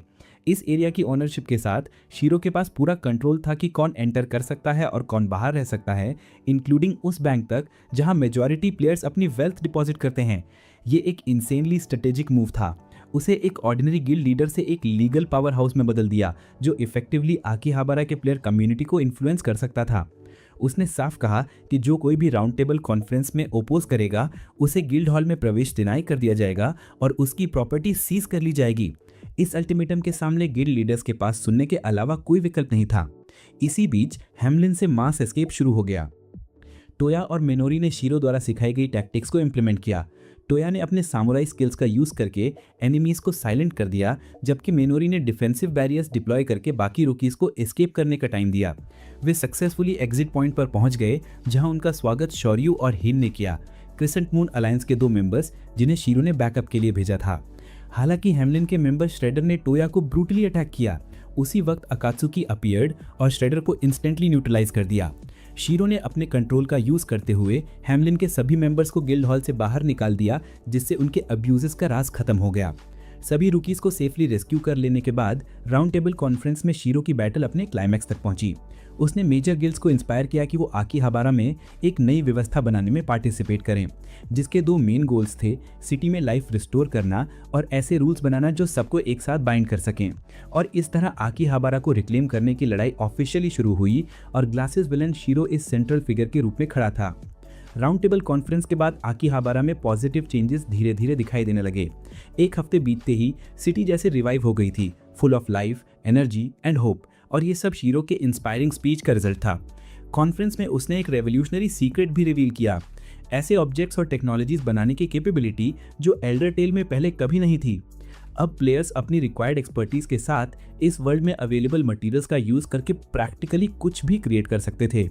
इसका एक बड़ा एग्जाम्पल तब सामने आया जब मेजर प्रोडक्शन गिल्ड्स ने शीरो के हिंट पर केवल 12 आवर्स में एक फुली फंक्शनल स्टीम इंजन बना लिया। इस डिस्कवरी ने आकीहाबारा की इकोनॉमी के लिए एक नए एरा का संकेत दिया, जहां क्रिएटिविटी और लेबर को टॉप प्रायोरिटी दी जाएगी। इसने लोगों को सिटी छोड़कर हंटिंग, रिसोर्स गैदरिंग और इकोनॉमिक एक्टिविटीज़ में एंगेज करने के लिए भी मोटिवेट किया, जिससे लथार्जी और डिस्पेयर की प्रॉब्लम्स कम हुई। इकोनॉमी को बूस्ट करने के साथ साथ शीरो ने सभी के लिए बेसिक सेफ्टी और फेयरनेस इंश्योर करने वाले रूल्स भी सेट किए। इनमें इंक्लूडेड था लोअर एरियाज पर क्लाइंबिंग रेस्ट्रिक्शंस, गिल्ड जॉइन और लीव फ्रीडम, और सबसे इम्पॉर्टेंट इस सिटी के इनहैबिटेंट्स को ट्रीट करना as true humans with rights equal to brave adventurers. शुरू में इस प्रपोजल को रेजिस्टेंस मिला, लेकिन शीरो की शार्प रीजनिंग और विजनरी थिंकिंग ने धीरे धीरे गिल्ड लीडर्स को कन्विंस कर लिया। इवेंचुअली डबल डी के लीडर, जो पहले स्केप्टिकल थे, ओपनली सपोर्ट में आ गए। West wind brigade, black sword knights और ऑनेस्टी जैसे मेजर गिल्ड्स भी शामिल हुए। इस तरह round table conference officially establish हुआ, एक अलायंस ऑफ आकीहाबारा के major guilds united under the shared goal of building a better society. Round table conference के इमीडिएट बाद फर्स्ट डिसीजंस इंप्लीमेंट किए गए और रियल टेस्ट वाले फूड की सीक्रेट रेसिपीज पब्लिक कर दी गईं। परिषद के कामों के लिए फंड रेज करने के मकसद से गिल्ड हॉल के हर उपयोग पर एक छोटा सा टैक्स लगाया गया और सेलिब्रेशन के लिए एक ग्रैंड फीस्ट का आयोजन किया गया। उसी समय शिरो ने डिसाइसिवली हिमिलिन गिल्ड को टैकल किया। गिल्ड हॉल और बैंक तक उनकी पहुंच ब्लॉक कर दी, जिससे उनकी पूरी ऑपरेशन कैपेबिलिटी बंद हो गई और मेंबर्स को शहर छोड़ने पर मजबूर होना पड़ा। इस बीच रेस्क्यू ड्रू की प्लेयर्स को एक नया होम मिला, जिनमें से अधिकांश रेस्क्यू के दौरान शिरो की काइंडनेस और ब्रेवरी से प्रभावित होकर क्रिसेंट मून अलायंस में शामिल हो गए। गिल्ड हॉल अब भीड़ भाड़ वाला हो गया था। ये एक सरप्राइजिंग लेकिन वार्मली वेलकम इवेंट था। साथ ही लॉग हॉरिजन ने 2 नए मेंबर्स को वेलकम किया, कोई और नहीं बल्कि टोया और मिनोरी। दोनों भाई बहन बिना हेजिटेशन के उस टीचर गिल्ड में ज्वाइन करने आए, जिसे वो सिंसियरली रिस्पेक्ट करते थे। उनकी ऑनेस्टी और डिटर्मिनेशन देखकर अब शिरो उनके लिए गिल्ड मास्टर के तौर पर इनकार नहीं कर सका और खुशी खुशी उन्हें स्वीकार कर लिया। उस शाम स्टार से भरे स्काई के नीचे लॉग हॉरिजन के पुराने और नए मेंबर्स न्यानता की फ्लेवरफुल करी के आसपास इकट्ठा हुए। ये एक वार्म और पीसफुल मोमेंट था, जो एक नई शुरुआत का सिंबल बन गया। लेकिन ये शांति ज्यादा देर तक नहीं टिकी। अकीहाबारा के ट्रांसफॉर्मेशंस की खबर धीरे धीरे दूर दराज के स्टेट्स तक पहुंच गई। उन स्टेट्स ने इन्वेस्टिगेशन के लिए इनवॉइस भेजना शुरू किया और जल्दी ही पावरफुल स्टेट्स में से एक एस्टेल का official invitation round table conference में पहुंचा। आने वाले दिनों में इस नई वर्ल्ड में लाइफ धीरे धीरे आगे बढ़ती रही। लॉग हॉरिजन के नए मेंबर्स की ट्रेनिंग सेशंस के दौरान टोया और मिनोरी नेत्सुगु और आकात्सुकी की स्ट्रिक्ट लेकिन केयरिंग गाइडेंस में धीरे धीरे अपनी रूल्स में प्रोफिशिएंट हो गए। उन्होंने कोऑर्डिनेशन का महत्व और प्रत्येक क्लास की स्ट्रेंथ्स और वीकनेसेस को समझा। इस बीच लॉग हॉरिजन के एचक्यू में शिरो ने अपना रिलेंटलेस रिसर्च जारी रखा। वो केवल रियल वर्ल्ड में लौटने का रास्ता खोजने में नहीं लगा था, बल्कि इस नई वर्ल्ड की ट्रू नेचर को समझने की कोशिश कर रहा था। उसने अपनी राइटिंग स्किल्स का यूज करके ऐसी चीजें बनाने की कोशिश की जो गेम की लिमिटेशन से बाहर हों, ठीक वैसे ही जैसे चेफ्स और क्राफ्ट्समैन पहले ही बना चुके थे। लेकिन ये अनएक्सपेक्टेड पीस मेरियल की इमोशनल फटीग के कारण टूट गई, जो पेपर वर्क से थक चुकी थी और समर हॉलीडेज के लिए तरस रही थी। इस समस्या को सॉल्व करने और नए प्लेयर्स को ट्रेन करने के वादे को पूरा करने के लिए शिरो ने तुरंत एक प्लान बनाया। ज़ैंटलेफ रीजन के कोस्टल टाउन चाओशी में लेवल 40 से नीचे के सभी एडवेंचरर्स के लिए समर ट्रेनिंग कैंप आयोजित किया। इस प्लान ने केवल मैरियल की इच्छा पूरी की, बल्कि नए प्लेयर्स को सेफ और स्ट्रक्चर्ड एनवायरनमेंट में सीखने और ग्रो करने का मौका भी दिया। जैसे ही अकीहाबारा कैंप की प्रिपरेशंस में एक्साइटमेंट छा गई, एक और मेजर इवेंट हुआ। League of free cities of Estelle, जो लैंड पीपल के मोस्ट पावरफुल फैक्शंस में से एक थी, का डेलीगेशन अकीहाबारा पहुंचा। उनके साथ लॉर्ड सार्जेंट कोहेन का ऑफिशियल इनविटेशन था, जिसमें रिक्वेस्ट किया गया कि round table conference, lords council और अगले महीने होने वाले बॉल में रिप्रेजेंटेटिव्स भेजे जाएं। ये फर्स्ट ऑफिशियल कॉन्टैक्ट था ब्रेव पीपल और लैंड पीपल के पॉलिटिकल पावर्स के बीच, जिसने राउंड टेबल कॉन्फ्रेंस के लिए एक एक्सट्रीमली कॉम्प्लेक्स डिप्लोमेटिक चैलेंज पेश किया। उन्हें इस वर्ल्ड के बारे में वैल्यूएबल इन्फो गैदर करने और लोकल पावर्स के पॉलिटिकल प्लान्स में इन्वॉल्व होने के रिस्क्स के बीच बैलेंस करना था। डीप डिस्कशंस के बाद राउंड टेबल कॉन्फ्रेंस ने डिसाइड किया कि एक डेलीगेशन भेजी जाएगी, जिसमें काउंसिल के official representative crusty, production guilds का रिप्रेजेंटेटिव मिचिताका और इंटेलिजेंस एनालिस्ट के तौर पर शिरो शामिल होंगे। हेनरिएटा ने भी ज्वाइन करने का फैसला किया, ऑफिशियली एज ऑब्जर्वर, लेकिन वास्तव में अकात्सुकी की केयर के लिए। डेलीगेशन का डेस्टिनेशन था इटर्नल आइस पैलेस, जहां बॉल का आयोजन होता था। पूरी तरह से मैजिकल आइस से बनी एक स्टनिंग स्ट्रक्चर। वहां उन्होंने एस्टेल लीग के हेड लॉर्ड सार्जेंट कोहेन से मुलाकात की और बातचीत की। इस मीटिंग के दौरान शिरो ने रियलाइज किया कि लैंड पीपल की सोशल स्ट्रक्चर ब्रेव पीपल की गिल्ड सिस्टम से काफी सिमिलर थी, जहां पावर डिस्ट्रीब्यूट होती है और डिसीजंस बातचीत से लिए जाते हैं। हालांकि बॉल का एटमॉस्फेयर एक्सट्रीमली टेंस था।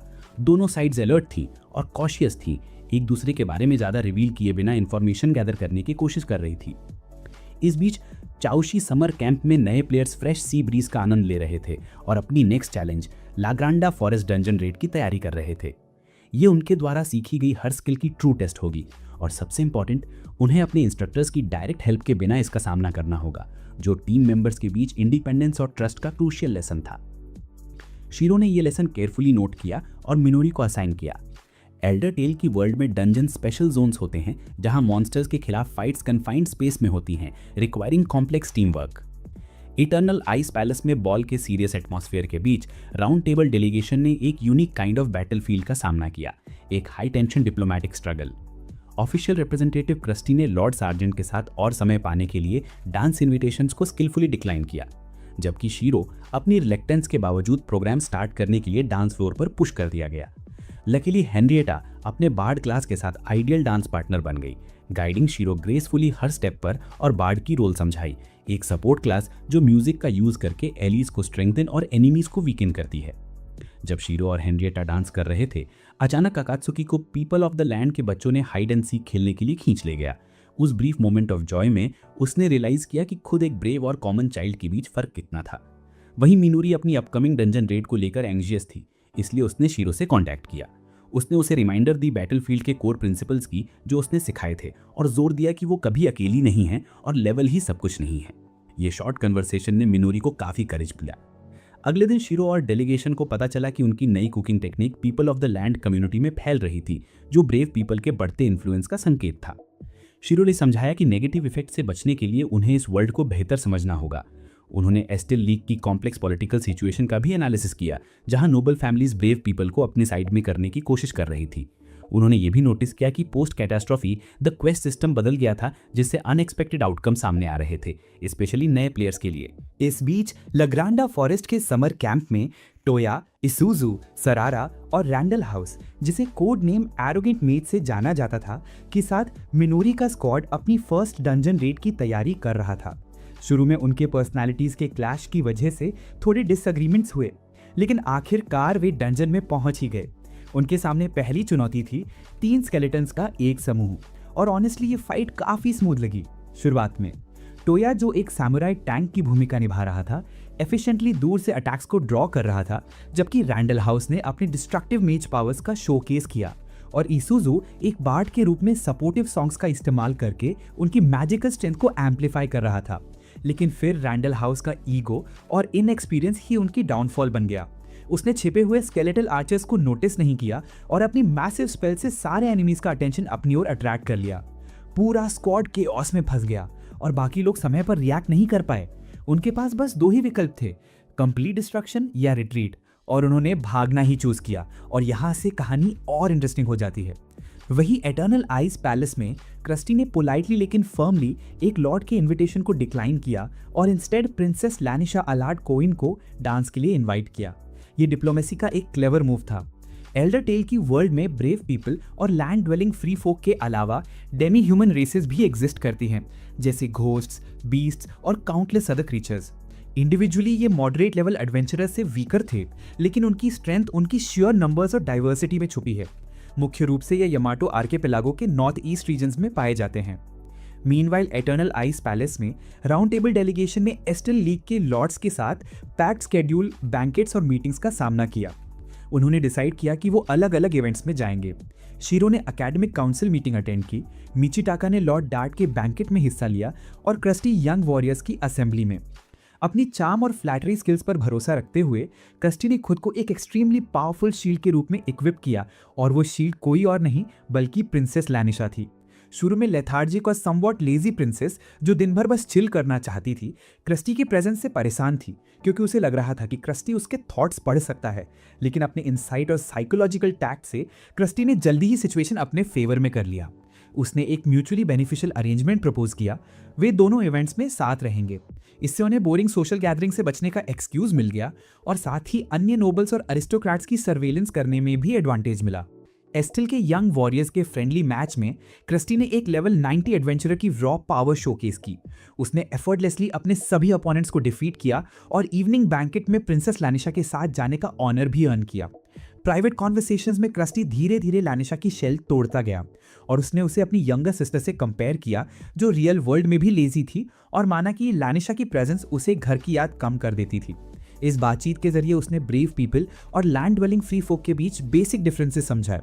Freedom to do whatever, sleep whenever, roam anywhere, लेकिन इसके लिए डिटर्मिनेशन और रिस्पॉन्सिबिलिटी भी ज़रूरी है।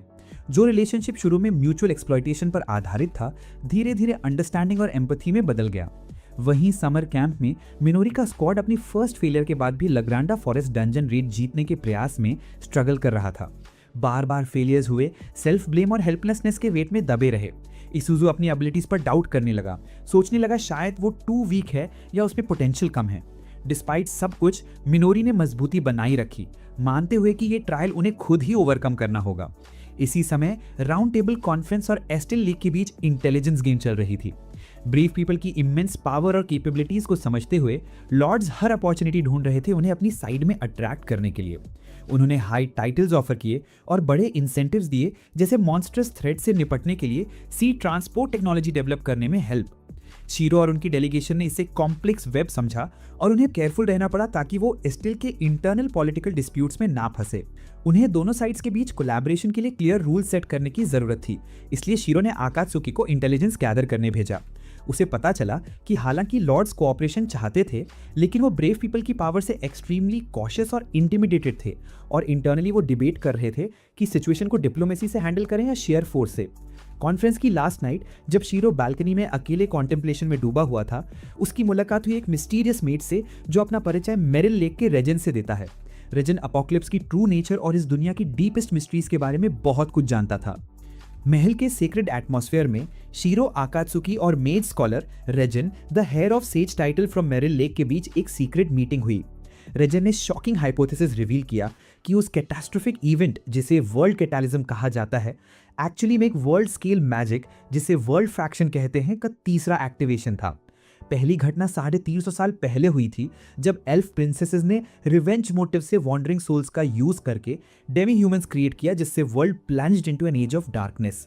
दूसरी घटना 240 साल पहले हुई थी, जब डिवाइन समन मैजिक का यूज करके गॉड्स के ब्रेव एमिसरीज डेमी ह्यूमंस के खिलाफ इस वर्ल्ड में लाए गए। रेजन ने बताया कि सोल थ्योरी के अकॉर्डिंग लाइफ 2 टाइप्स की एनर्जी से बना है, माना यानी स्पिरिट जो एमपी के बराबर है और कॉन्शियसनेस और पर्सनैलिटी रखता है, और एनिमा यानी बॉडी जो एचपी के बराबर है और मेमोरीज ब्रेन में स्टोर होती हैं। जब कोई व्यक्ति मरता है तो उसकी एनिमा और माना दोनों कंप्लीटली डिसॉल्व हो जाते हैं। हालांकि एक एडवेंचरर के पास डेमी ह्यूमन जैसी रिजरेक्शन सिस्टम होती है, जिससे उसकी माना वापस चैपल में लौटकर एनिमा को रिकंस्ट्रक्ट कर सकती है। फिर भी ये प्रोसेस इम्परफेक्ट होती है और रिजल्ट में उसके एक्सपीरियंस का एक हिस्सा या उसके मेमोरीज का कुछ हिस्सा परमानेंटली लॉस्ट हो जाता है। तो इसका मतलब ये हुआ कि हर बार जब कोई एडवेंचरर मरता है तो वो अपनी यादों के कुछ हिस्से खो देता है, शायद वो भी जो उसकी रियल वर्ल्ड मेमोरीज से जुड़े हों, और यहाँ से कहानी थोड़ी हैवी और इमोशनल हो जाती है। चावशी के समर कैंप में लगातार फेलियर्स के बाद मिनोरी का स्क्वाड एकदम टेंस और भारी माहौल में फंस गया था। सेल्फ ब्लेम और गैगनजाइटिक आरोपों ने उन्हें लिटरली टूटने के कगार पर ला दिया था। टोया, रैंडल हाउस, इसुजू और सिरारा सभी फ्रस्ट्रेशन और हेल्पलेसनेस में डूबे हुए थे। डिस्पाइट उनकी बेस्ट एफर्ट्स, वे समझ नहीं पा रहे थे कि डंजन की सबसे इजी चैलेंजेस में भी वे फेल क्यों हो रहे थे। मिनोरी जो शीरो की टीचिंग्स के अनुसार लीडरशिप निभाने की पूरी कोशिश कर रही थी, खुद कंफ्यूजन और एंग्जाइटी में थी। उसे ऐसा लग रहा था कि उसने कुछ ज़रूरी चीज़ छोड़ दी है, ग्रुप बैटल का एक कोर एलिमेंट जिसे शीरो ने कभी एक्सप्लिसिटली हाईलाइट नहीं किया था। अगली सुबह, उससे पहले कि वे एक और पॉसिबल फ्यूटाइल अटेम्प्ट के लिए तैयार हों, मिनोरी ने करेज जुटाई और सजेशन दिया कि वे कुछ समय के लिए डंजन एंट्री को पॉज कर दें। उसने प्रपोज किया कि फेलियर्स के फास्ट पेस स्पाइरल में जाने की बजाय वे बैठकर बात करें और एक दूसरे को जेन्युइनली समझें। उसे एहसास हुआ कि उनकी वीकनेस कोई स्ट्रैटेजी या स्किल की कमी नहीं थी, बल्कि रियल ट्रस्ट और कनेक्शन की कमी थी। वे बस स्ट्रेंजर्स का एक ग्रुप थे जिन्हें एक साथ थ्रोन किया गया था, ना कि रियल फ्रेंड्स या कंपेनियंस। जब तक वे एक दूसरे पर भरोसा करना और डिपेंड करना सीखेंगे, तब तक वे ट्रू टीम नहीं बन पाएंगी जो किसी भी चैलेंज का सामना कर सके। इसी बीच पैलेस में रीजन के साथ सीक्रेट डिस्कशन के बाद शीरो और उसका डेलीगेशन पॉलिटिकल नेगोशिएशंस में लग गया। उन्हें नोबल से टेम्पटिंग लेकिन डेंजरस प्रपोजल्स मिले, जिनमें हर एक का एजेंडा अलग था और साहसी लोगों की शक्ति को अपनी ओर खींचने की कोशिश कर रहे थे। लेकिन इस वर्ल्ड की नेचर और हिडन डेंजर्स की डीप अंडरस्टैंडिंग के साथ शीरो ने न्यूट्रल और कॉशियस अप्रोच रखने का फैसला किया। वो जानता था कि कोई भी मेजर डिसीजन लेने से पहले उन्हें इस वर्ल्ड और अपनी पोजीशन को समझना होगा, और वो रीजन की वार्निंग के बारे में भी सोचता रहा, हर डेथ के साथ मेमोरी लॉस का खतरा। ये सच इस न्यू वर्ल्ड में एडवेंचरर्स के लाइफ और डेथ के पर्सपेक्टिव को पूरी तरह बदल सकता था, और शीरो ये सीक्रेट अभी किसी के साथ शेयर नहीं कर सकता था, कम से कम तब तक जब तक सोल्यूशन न मिल जाए। शुरुआती फेलियर्स के बाद मिनोरी की लीडरशिप में समर कैंप के नए एडवेंचरर्स फाइनली एक स्मॉल सक्सेस हासिल करने में कामयाब हुए। उन्हें पता चला कि उनकी प्रीवियस डिफीट्स का रियल कारण इंडिविजुअल्स के लिए स्ट्रैटेजी की कमी नहीं थी, बल्कि समझ और ट्रस्ट की कमी थी। मिनोरी ने करेज दिखाते हुए सजेशन दिया कि वे एक दूसरे की स्ट्रेंथ्स, वीकनेसेस, प्रेफरेंसेस और फाइटिंग हैबिट्स को जानने का समय निकालें। चर्चा शुरुआत में थोड़ी ऑकवर्ड थी, लेकिन धीरे धीरे जैसे जैसे सभी ओपन हुए, उन्हें एक दूसरे के बारे में ऐसी चीज़ें पता चली जो पहले कभी नहीं पता थी। टोया ने समुराई टैंक के रोल और एनिमी अटेंशन अट्रैक्ट करने के इंपॉर्टेंस के बारे में बताया, जबकि रैंडल हाउस या रूडी ने अपने पावरफुल स्पेल्स और उनकी लिमिटेशंस के बारे में बताया। इसुजू ने पावर्ड्स फग नामक यूनिक सपोर्ट स्किल रिवील की जो एनिमी डैमेज को मिटिगेट कर सकता था, गिविंग अ स्ट्रैटेजिक एडवांटेज। इस डिस्कशन के दौरान उन्हें समझ आया कि हर इंडिविजुअल की स्ट्रेंथ कंबाइन करने पर ही वे एक रियल पावरफुल टीम बन सकते हैं। इस न्यू फाउंड अंडरस्टैंडिंग के साथ उन्होंने रिन्यूड एनर्जी के साथ लगरंडा फॉरेस्ट की डंजन में कदम रखा। इस बार मिनोरी ने शीरो से मिली कॉन्फिडेंस और नॉलेज के साथ स्क्वाड का लीडरशिप परफेक्ट निभाया। उसने क्लियर रोल्स असाइन किए। टोया फ्रंटलाइन टैंक बना एनिमीज का अटेंशन ग्रैब करने के लिए, सरारा मेन हीलर बनी, रूडी और इसुजू मेन डैमेज डीलर्स और मिनोरी बैटलफील्ड को ओवरसी करती रही और जरूरत पड़ने पर सपोर्ट करती रही। रिजल्ट, वे आसानी से उन एनिमीज को डिफीट कर गए जिन्होंने पहले उन्हें फ्ली करने पर मजबूर किया था। वे कोऑर्डिनेटेड अटैक में आगे बढ़े, हार्मोनियसली स्ट्राइक किया और सीमलेस सपोर्ट प्रोवाइड किया। इस विक्ट्री ने उन्हें सिर्फ एक्सपीरियंस और लूट नहीं दिया, बल्कि रियल जॉय और कॉन्फिडेंस भी। उन्होंने टीम वर्क और ट्रस्ट का सबसे वैल्यूएबल लेसन सीखा और रियल फ्रेंड्स बन गए। इसी बीच एटर्नल आइस पैलेस में राउंड टेबल डेलीगेशन ने कॉम्प्लेक्स पॉलिटिकल नेगोशिएशंस के बाद भी कुछ टेंजिबल रिजल्ट्स अचीव किए। लंबी मीटिंग्स और एग्जॉस्टिंग शेड्यूल्स के बाद भी शीरो ने इस वर्ल्ड का फर्दर स्टडी और रिसर्च करना नहीं छोड़ा। उसने अपनी राइटिंग क्राफ्ट कंटिन्यू की, इस होप के साथ कि वो ऐसे मैजिकल आइटम्स क्रिएट कर सके जो रियल इवेंट्स को शिफ्ट कर सकें। महल और ट्रेनिंग कैंप में चल रही दो अलग अलग लगने वाली घटनाएं अचानक एक मैसिव सेमी ह्यूमन इन्वेजन से हिल गईं। साहुआगिन मछली जैसे राक्षसों की एक विशाल सेना अनएक्सपेक्टेडली समुद्र से निकल आई और सीधा चाउशी कैंप एरिया पर हमला बोल दिया। नायोत्सुगु और बाकी इंस्ट्रक्टर्स ने तुरंत डिफेंस सेटअप करने की कोशिश की, जबकि शौर्य फ्रंट लाइंस में कूद गया, सबकी रक्षा करते हुए। उसने बाकी स्क्वाड्स को फॉरेस्ट के अंदर मौजूद ग्रुप्स तक वार्निंग पहुंचाने का आदेश दिया। हालात मिनटों में कंट्रोल से बाहर हो गए। जैसे जैसे हमला पूरे ज़ेंटलेफ पेनिनसुला में फैलने लगा, ट्रेनिंग कैंप के एडवेंचरर्स को अपनी सर्वाइवल की असली लड़ाई लड़नी पड़ी। वो अभी लर्नर्स थे, पर फिर भी उन्होंने मिलकर ऐसा कोऑर्डिनेशन दिखाया जो कोई इमेजिन भी नहीं कर सकता था। उनकी टीम वर्क ने बाकी नए प्लेयर्स को पीछे हटने और सुरक्षित लौटने के लिए प्रेशियस टाइम दे दिया। इसी बीच इटर्नल आइस पैलेस में इन्वेजन की खबर बिजली की तरह पहुंची। शीरो ने तुरंत एक इमरजेंसी टेलीपैथिक कॉन्फ्रेंस बुलाई, जहां उसने सभी मेजर मेंबर्स को जोड़ा ताकि वो अलग अलग जगहों पे होने के बावजूद एकजुट रह सकें। उसने बताया कि यह हमला गॉब्लिन किंग के फिर से लौटने का नतीजा है, वही रेकरिंग इन गेम इवेंट जिससे अगर नज़रअंदाज किया जाए तो एक पावरफुल गॉब्लिन आर्मी उभर आती है। लेकिन इस बार हालात अलग थे। एपोकलिप्स के बाद से किसी ने भी इस इवेंट को हैंडल नहीं किया था। मतलब इस अनडेड आर्मी की ताकत पहले से कहीं गुना बढ़ चुकी थी। शीरो ने एक और डिस्टर्बिंग फैक्ट बताया। ईस्टर लीग के पीपल ऑफ द लैंड के पास इस मैसिव इन्वेजन का मुकाबला करने लायक मिलिट्री स्ट्रेंथ नहीं थी, और इजुमो नाइट्स जो कभी सबसे महान सेना थी, उनकी वेयरअबाउट्स पूरी तरह अननोन थी। इसका मतलब था कि अब एडवेंचरर्स ही एकमात्र उम्मीद थे, क्योंकि अगर ये लड़ाई हारी गई तो इस बार मौत परमानेंट हो सकती थी। कॉन्फ्रेंस का माहौल एकदम टेंस हो गया। पैलेस में प्रिंसेस लेनेसिया को शॉकिंग खबर मिली। उसके पिता को मयामा लौटना पड़ा ताकि वह अनडेड आर्मी के खिलाफ सिटी डिफेंस लीड कर सकें, जबकि लेनेसिया और उसके दादा को वहीं रहकर कॉन्फ्रेंस जारी रखनी थी, पॉलिटिकल बैलेंस बनाए रखने के लिए। इससे वो एक ऐसे प्रेशर में आ गई जहां उसे वो जिम्मेदारियां उठानी पड़ी जिनसे वो हमेशा भागती रही थी। वापस ट्रेनिंग कैंप में जो लोग पहले हमले से बच गए थे, वो सब स्कूल के मैदान में इकट्ठा हो गए। डर और कंफ्यूजन हर किसी के चेहरे पर साफ था। नायोत्सुगु और बाकी इंस्ट्रक्टर्स ने हालात को समझाते हुए सबको शांत करने की कोशिश की। उन्होंने निष्कर्ष निकाला कि अगला टारगेट शायद चाओशी सिटी होगा, एक ऐसा ओपन शहर जिसकी कोई दीवारें नहीं थी। नए खिलाड़ियों के बीच जोरदार बहस छिड़ गई। कुछ लोग रिट्रीट करना चाहते थे जान बचाने के लिए, बट टोया ने डट कर कहा कि वो मासूम लोगों को अकेला नहीं छोड़ सकते। तभी मिनोली ने एक बोल्ड और रिस्की प्लान सामने रखा। डिफेंस करने के बजाय पहले अटैक करें, दुश्मन की फॉर्मेशन तोड़े और बढ़त हासिल करें। ये फैसला जितना रेकलेस था उतना ही मैच्योर भी। ये दिखाता था कि ये नए एडवेंचरर्स अब समझ चुके हैं कि ताकत सिर्फ जीतने के लिए नहीं बल्कि बचाने के लिए होती है। रिस्पॉन्सिबिलिटी, करेज और सेल्फलेसनेस, तीनों क्वालिटीज अब उनमें नजर आने लगी थी। इसी बीच शीरो ने भी एक बड़ा सीक्रेट सबके साथ शेयर किया। हर बार जब कोई एडवेंचरर मरता है, वो अपनी रियल लाइफ मेमोरीज का एक हिस्सा खो देता है। ये सुनकर सबके चेहरे पर शॉक था, लेकिन क्रिस्टी ने दृढ़ता से कहा, फियर कोई ऑप्शन नहीं है, रिस्क से भागना डेथ से भी बुरा है। उसने खुद स्वीकार किया कि वो कुछ अपनी यादें पहले ही खो चुका है, फिर भी उसने रुकना नहीं चुना। क्रिस्टी के उन शब्दों ने सबका मनोबल फिर से उठा दिया। सबका फोकस अब डर से हटकर सल्यूशन खोजने पर चला गया। नायुत्सुगु और न्यांता, जो दूसरे बैटलफील्ड में लड़ रहे थे, नए एडवेंचरर्स को सपोर्ट देने के लिए पहुंचे और उन्होंने मिनोरी की लीडरशिप को पूरी रिस्पेक्ट दी। उन्हें समझ था कि फ्रीडम साहसी लोगों का अधिकार है, लेकिन यह आज़ादी हमेशा जिम्मेदारी और डिटर्मिनेशन के साथ आती है, और मिनोरी अब उस लेवल पर पहुंच चुकी थी। अंधेरे में ढके बैटलफील्ड पर मिनोरी की कमांड में यंग एडवेंचरर्स ने अनडेड आर्मी पर रात के सन्नाटे में सडन अटैक किया।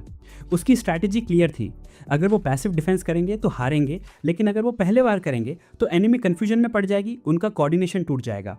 टोया ने 2 एनिमी स्क्वाड्स को ट्रैप में खींचने के लिए जान पर खेल दी। मिनोरी, जिसने नायोत्सुगु से मिली मैजिक विजन पोशन पी रखी थी, अंधेरे में सब कुछ साफ देख पा रही थी। उसने रूडी को निर्देश दिया कि वो छोटे छोटे स्पेल्स से एनिमी कंट्रोल में रखे ताकि एनर्जी बची रहे। इसुजु को उसने टीम बूस्ट करने के लिए बैटल सॉन्ग्स पर फोकस करने को कहा। सब कुछ परफेक्ट चल रहा था, एकदम कोऑर्डिनेटेड, डिसिप्लिन से भरा। ये उनकी ग्रोथ और टीम वर्क का सबसे सॉलिड प्रूफ था। उधर इटर्नल आइस पैलेस में पॉलिटिकल बैटलफील्ड और भी कॉम्प्लिकेटेड हो गया था। ईस्टर लीग के नोबल्स ने एक सीक्रेट मीटिंग बुलाई थी। उनके चेहरे पर डर साफ था। उन्हें एहसास हो गया था कि अगर गॉब्लिन्स को नहीं रोका गया तो अगला टारगेट तुसुकुबा या माइहामा हो सकता है। कुछ लोगों को तो शक था कि ये अटैक शायद एडवेंचरस की ही कोई स्कीम हो, लेकिन असली दहशत तब फैली जब उन्हें कंफर्म हुआ कि इजुमो नाइट्स, वो महान सेना जिस पर वो हमेशा भरोसा करते थे, पूरी तरह गायब हो चुकी है। अब उनके पास कोई रास्ता नहीं बचा था सिवाय डेस्परेट कदम उठाने के, एक अपने शहर को बेट बनाकर बाकी की सेना को बचाने का ब्रूटल प्लान। पहली लड़ाई के बाद मिनोरी के ग्रुप ने कुछ देर आराम किया। उन्होंने अपनी मेहनत से कमाई पहली लूट आइटम, एक जोड़ी मैजिकल ग्लव्स, टीम में बांटी। बिना किसी बहस के सबने डिसाइड किया कि वो रूडी को दी जाए, क्योंकि वही उसका सबसे अच्छा उपयोग कर सकता है। उस छोटे से मोमेंट ने उनकी फ्रेंडशिप को और गहरा कर दिया। उन्होंने अंधेरे में लड़ने का अपना डर भी शेयर किया, लेकिन साथ ही ये प्रॉमिस किया कि सच्चा एडवेंचरर वही है जो अपनी ताकत का इस्तेमाल दूसरों की रक्षा के लिए करे, चाहे कोई रिवॉर्ड हो या ना हो। तो इस एनिमे सीरीज का पार्ट 1 यहीं खत्म होता है। अगर आपको कहानी पसंद आई हो तो कमेंट में ज़रूर बताना, आपकी राय सुनना मुझे सच में अच्छा लगता है। और हाँ, चैनल को सब्सक्राइब कर लेना ताकि जैसे ही नेक्स्ट पार्ट आए उसका नोटिफिकेशन सबसे पहले आपको मिले। जो भी कमेंट सबसे बढ़िया होंगे उन्हें मैं अगले वीडियो में शॉर्ट के रूप में दिखाऊंगा, सो मेक श्योर तुम्हारा कमेंट स्टैंड आउट करे।